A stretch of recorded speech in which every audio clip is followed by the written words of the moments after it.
Guys, what's going on? Zach Evanesh here, Kapow, from UndergroundStrength.tv, coming to you from the Underground Strength Gym. This is a guest post for my boys, my homeboys at Barbell Shrugged. And I had a lot of questions from the Barbell Buddha. I love that dude. Who doesn't love that guy? Asking me, hey man, you're always using sleds when you're training your athletes. I see you doing sleds during your workouts. Give us a short article on sleds. So I thought, what better way than to show some video footage on the Instagrams of our guys using some sleds. We use them all the time. And I'm also going to break down how we use them at the two different gyms. Since we have a different setup, I'll talk to you how they're used at Lehigh, the Division I wrestling team that I work with. And I'm going to answer questions here on Instagram. So it's going to be a little bit of a lengthy video, but for those of you that are hungry to learn, you're going to stick around, you're going to watch, and you're going to love it. And I want you to share this video with your friends, wherever, Facebook, Twitter, wherever you hang out. So we had a video here of one of our guys going through the warm-up. Okay, you can see some different sleds. You can see this is the Rogue Dog sled. Then you see some clips of our guys doing the push-pull sled, forwards, backwards. Very basic. And we're going to get into some of the reasons why you're going to want to use them and maybe why you don't want to use them. So there's a lot of cool questions here. Questions about how to utilize them for CrossFit, questions for how to utilize them for powerlifting, and of course questions about how I'm using them here at the Underground. So first question by Big J, powerlifting. What's a good way to incorporate sled work for powerlifting? When I first started using sleds, this is back in the early days of me spending time with Louis Simmons on the phone every week. And he was talking about the use of sleds, not just for taking a single trip, but he was talking to me about how they use them in powerlifting and how he used it to train athletes, especially wrestlers and even the football players. He would talk about using it for time rather than just doing a trip of 100 feet, 200 feet. He would talk to me about going 5 minutes nonstop, then 7 minutes, then 10 minutes. And basically you would drag it forwards for a little bit, then transition to a backwards drag, then maybe do some lateral sled dragging, making sure you do equal distance both left and right. Then you would do some high pulls, some power chest pulling, and then turn around and do some pressing with it. So he was talking about using it not just for stamina and work capacity, but also for explosiveness and power development. So I was using them in all those different ways. Things are always evolving. That's really the sign of a great coach, is you're always trying to change. But here at the gym that I'm at now, this is my Manasquan location, aka Jersey Shore. I have an indoor turf. I've got a strip of about 60 feet of turf, 15 foot wide, and you guys can see right over here. I've got 4 sleds. I've got 2 dog sleds and then 2 dragging sleds. So the dragging sleds allow us to push forwards, backwards, laterally. The dog sleds, you're just driving them forwards, but you could switch hands from high to middle to low, so your body is in different positions, which for athletes is critical because no matter what the sport is, there are going to be times where they're put in a precarious position or positions that aren't what we would say are perfect or optimal. So with a sled, there's a safety factor there. There's no eccentric, there's no pushing down on you. You're always pushing the weight. So when it comes to powerlifting, I remember Louis always saying that when he wanted his squats or deadlifts to go up, the guys would do a lot of sled work. And I remember I would do a lot of sled work, and it did not boost my squat. It did not boost my deadlift. And Louis had written an article. I don't recall the country. I believe it was, I think it may have been Sweden. I might be wrong. But he spoke about the guys that had these big deadlifts. They were pulling 700, 800, 900 pounds. And the reason why they were pulling so much weight is they worked, I believe, in a paper mill or some sort of like paper factory. And the way they transported the paper was by sleds. So the guys working there, whatever their job position was called, they were dragging sleds, but they were sleds loaded with hundreds of pounds of paper. So these guys were dragging sleds all day. They were doing manual labor, and he spoke about how that got them very strong, tremendously strong. Louis has been shown like using sleds for abs, for tricep extensions. I'm a big believer with the sleds is we don't get too carried away with that. We basically use heavy, medium, or lightweight. We'll use it for recovery purposes. We'll use it for speed and sprint work, repeated bouts of explosive sprinting, or we'll use it for work capacity, muscular endurance, where you're dragging forwards, backwards for extended periods of time, or maybe you just go down and back, bang out some abs in between, and repeat that for 3 to 5 rounds. So with regards to using it for powerlifting, what I've learned is that everybody responds differently in what makes them strong.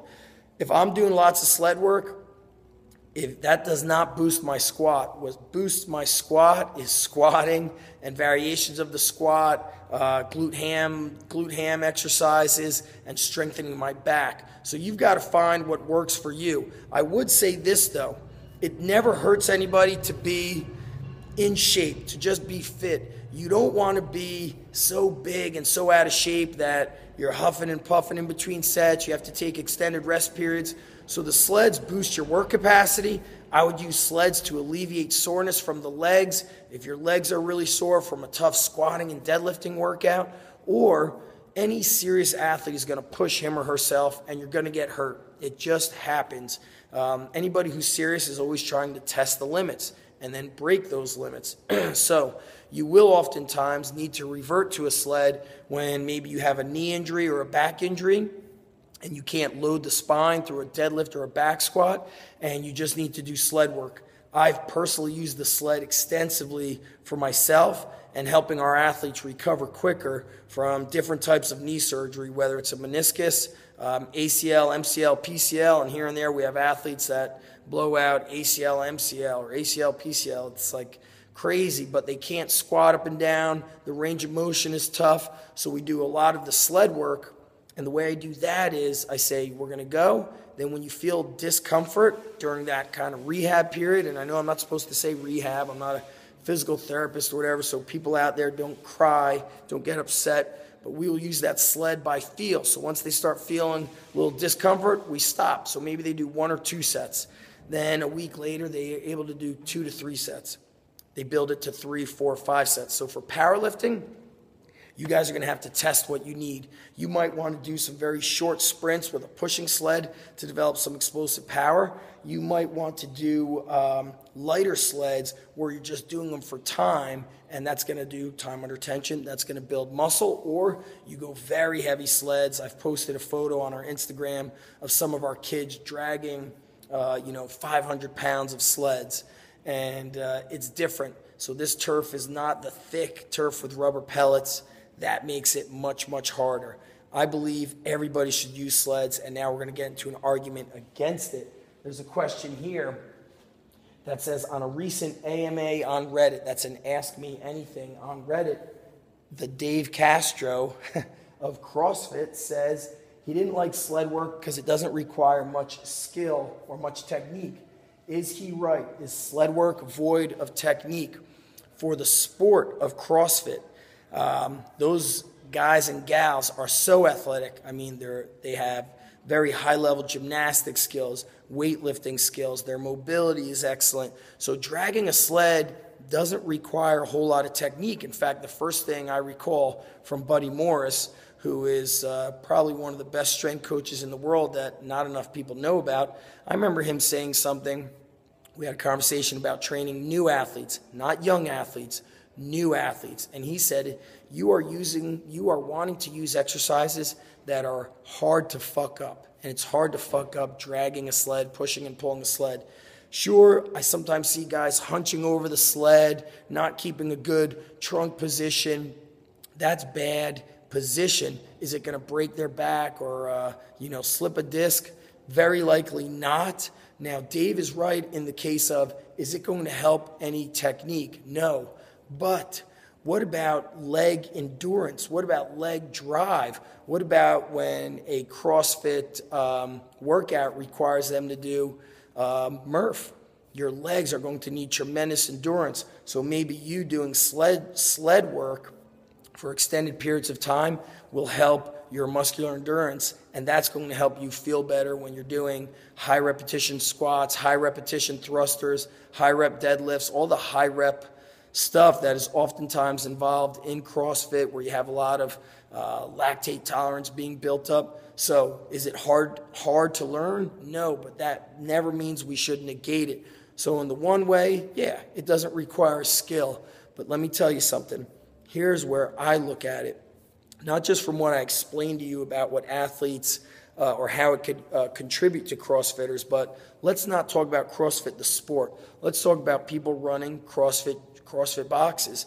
They should definitely be using sled work. It could be used as part of a warm-up, as part of a finisher, part of a team or group workout. It could be as part of a Metcon. There's so many ways that it could be used in, and it should be especially used in that on-ramp phase, because you're building people up, their work capacity.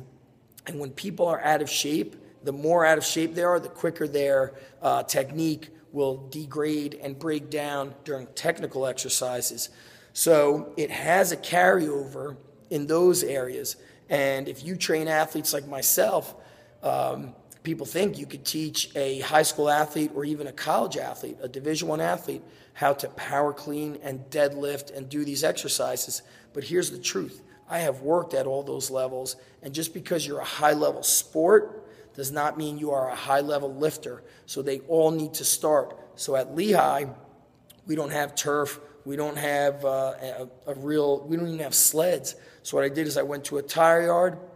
I took photos of this a while ago. You could Google tire sled, and you'll see photos of tires with eye hooks drilled into them, and we use those sleds. I use them for those guys. Those tire sleds grip the floor. They grip the concrete, and that becomes a strength endurance exercise, especially when it's a heavy tire and the athlete is really struggling and putting in aggressive effort to do a back drag, a forward drag, and then when they can't drag it, they do aggressive high pull and aggressive rowing.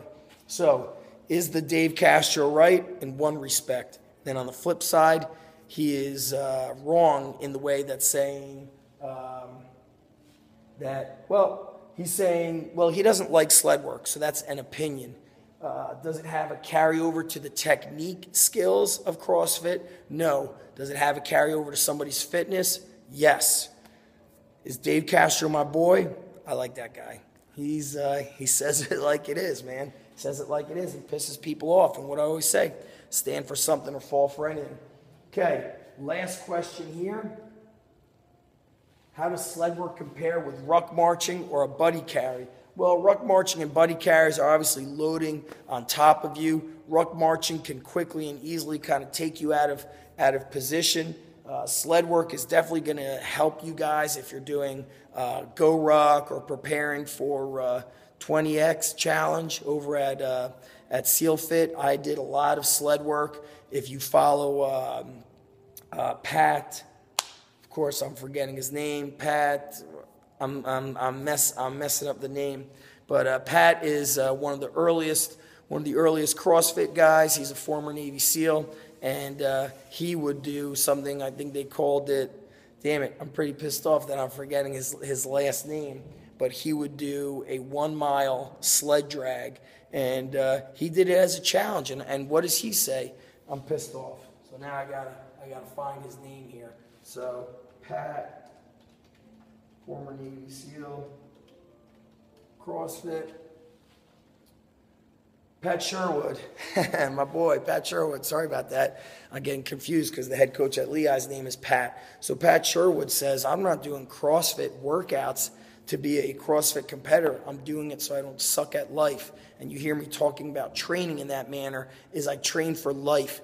You overcome these hard challenges and it makes you better at kicking ass at your job, in family, in life in general. You overcome challenges. So sleds are an integral part of that. Try doing the Sherwood Mile. It's a 1 mile sled drag and it's a challenge. Things being done oftentimes at Westside Barbells, you see a lot of the fighters such as Matt the Immortal Brown, dragging a sled forwards, backwards, sideways for extended periods of time, 5 minutes to match 5-minute MMA rounds. He also does the wheel farrow, which is a big wheelbarrow.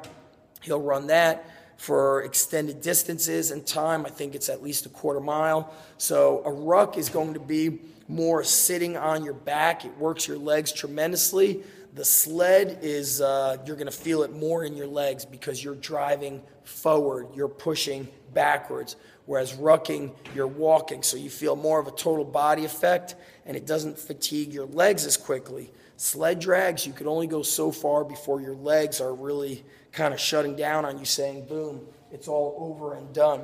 So, guys, I know this was a long-winded video, 15 minutes, but many ways I use sleds. I don't discriminate against the ways to become strong. I've even tested them with like a modified Litvi sprints, where I might squat heavy for a set of 2 to 5, then I'll take one of the big sleds that we've got here, and I will run that sled, sprint it across the turf for 50 feet, and I'll do that for 5 or 6 sets. So it's a heavy sled, sprint. I've seen Joe DeFranco do a lot of reactive training where he might do 2 to 3 hurdle jumps, and right on that last landing of the hurdle, bang, they push right into a sled. So it's reactive. It has a bit of a general specific feel that has a good approach into football. And we've also done, we just call these basically like mixed sleds and carries. So we might put a weight belt on and then attach the strap of the sled to the weight belt. So we will power walk forwards while doing rack walks, overhead carries, farmer walks, holding a sandbag. So you're dragging and carrying at the same time. Very difficult.